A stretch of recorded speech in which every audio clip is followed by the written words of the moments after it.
자, 여러분, 우리 연락하는 것에 이 스트레스 받는 분들 많죠.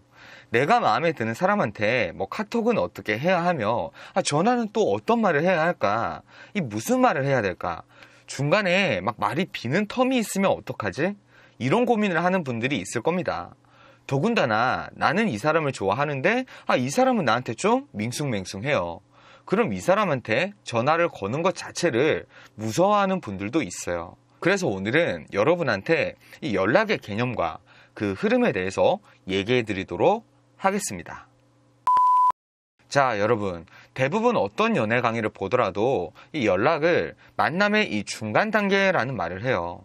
즉, 연락이라는 것은 목적이 있어야 하고 그 목적은 바로 상대방이랑 이 만남을 창출하는 것이 이 연락의 목적이다.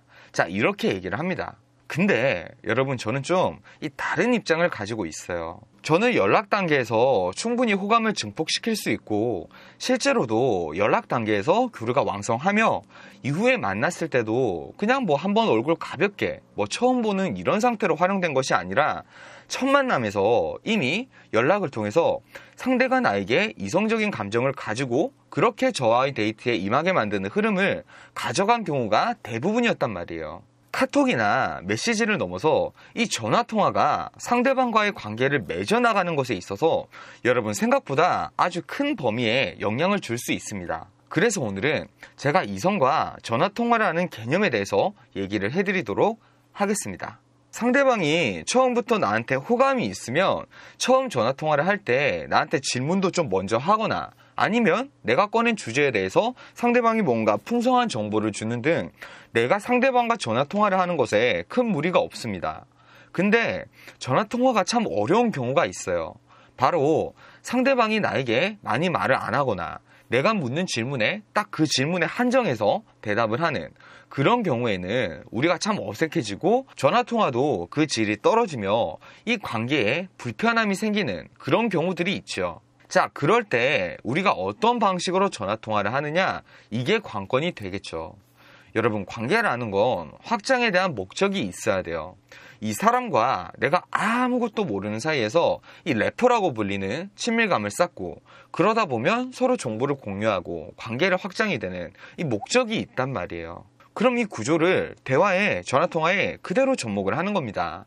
지금 상대방이 말을 잘 안 하면 기본적으로 내가 상대방한테 얘기를 해야 하는 단계, 상대방에게 가벼운 질문으로 대화 참여를 유도하는 단계, 교류를 하는 단계, 그리고 상대방이 나에게 말을 쏟아내게 하는 단계, 여기까지 오면 상대방과 내가 거의 이성적인 단계로 접어들 수가 있어요. 자, 왜 상대방이 나한테 말을 쏟아내게 만들면 이성적인 단계로 가기가 쉬워지냐? 여러분, 대화라는 건 그 대화 내용, 그 정보가 서로에게 남는 것도 있지만 결국 서로에게 남는 건 이 대화 중에 느낀 감정의 이미지가 서로에게 남아요.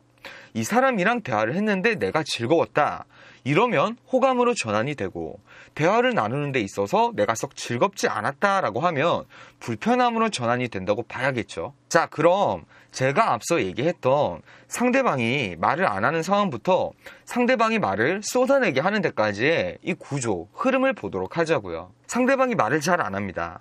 그리고 질문을 해도 그냥 거기에 한정적인 답변만 하는 극초기 상황에 우리가 굉장히 실수를 하는 게 뭐냐면 상대방한테 질문 위주의 문장을 곧바로 사용을 한다는 겁니다. 뭐 먹었어요? 저 그냥 집밥 먹었어요.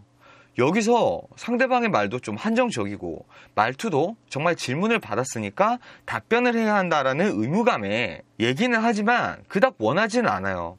이런 것만 오가는 거예요. 질문하고 답변하고 질문하고 답변하고 그렇게 상황이 좀 지루해지고 다음에 전화할게요. 뚝.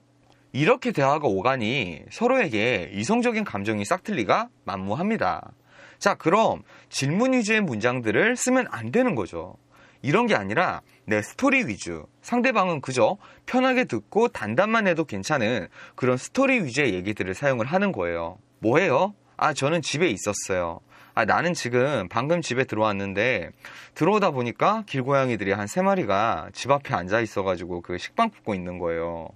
애들 너무 예뻐서 한참 쳐다보다가 집에 들어오니까 지금 손이 다 얼어가지고 날로 째고 있었어요. 밥은 먹었어요? 혹은 뭐 다른 관련 질문. 그리고 또 이 이후에 상대방이 대답을 하면 또 거기에 대한 스토리를 또 풉니다. 저 김치찌개 먹었어요. 아, 김치찌개를 원래 좋아해요? 김치찌개가 블라블라블라. 또 관련 스토리. 이런 식으로 상대방 입장에서는 그냥 편하게 듣고만 있어도 대화의 흐름이 이어지고 편하게 들을 수 있는 그런 흐름을 극 초반에는 선택을 하는 겁니다. 그리고 그 단계를 조금씩 확장을 하는 거예요. 상대방이 일단은 내 스토리를 듣는 것 위주로 대화를 이어가다가 질문의 비율과 상대방의 참여 비율을 높이는 흐름을 가져가는 게 가장 큰 가이드라인이라고 보면 됩니다. 자, 여러분, 제가 이걸 어디에서 힌트가 됐냐면요, 라디오였어요.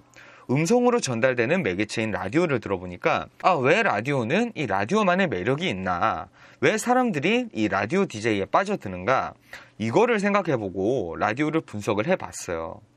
그러니까 라디오 DJ들이 처음에는 항상 그 오프닝에는 뭔가 어떤 스토리들을 들려줘요.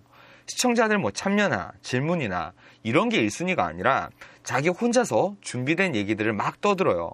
그러다 보니까 그 이야기에 처음에는 몰입하게 되고, 그러다가 이 DJ랑 소통하고 싶은 욕구가 생겨서 문자 참여도 하고 이벤트 참여도 하고 그렇게 되더라고요. 그럼 그때부터 이 DJ들이 댓글도 읽고 대화도 하고 이런 식의 진행을 하더라고요. 자, 이걸 보고 힌트가 되더라고요. 전화통화도 저런 식으로 진행을 하면 되는 거구나, 힌트가 됐어요. 처음에는 내가 이 사람이 내 라디오에 막 들어와서 참여도가 높지 않으니까 이 스토리를 들려줌으로써 몰입을 시키고 점점 참여도를 올린다, 이렇게 생각하고 적용을 했더니 이 구조가 나온 겁니다. 자, 여러분, 연락은, 전화통화는 절대 이 만남을 위한 그 중간 단계 수준에서 머무르지 않아요. 유혹을 할 때 전화통화는 정말 상대방이랑 감정 교류를 하는 중요한 수단이고요. 상대방의 일상 속에서 나를 강하게 접속시키는, 그래서 이성관계를 심화시키는 굉장히 효과적인 수단입니다. 전화통화를 질 높게 적극 활용하시기 바랍니다. 자, 여러분, 오늘도 행복한 연애 하세요.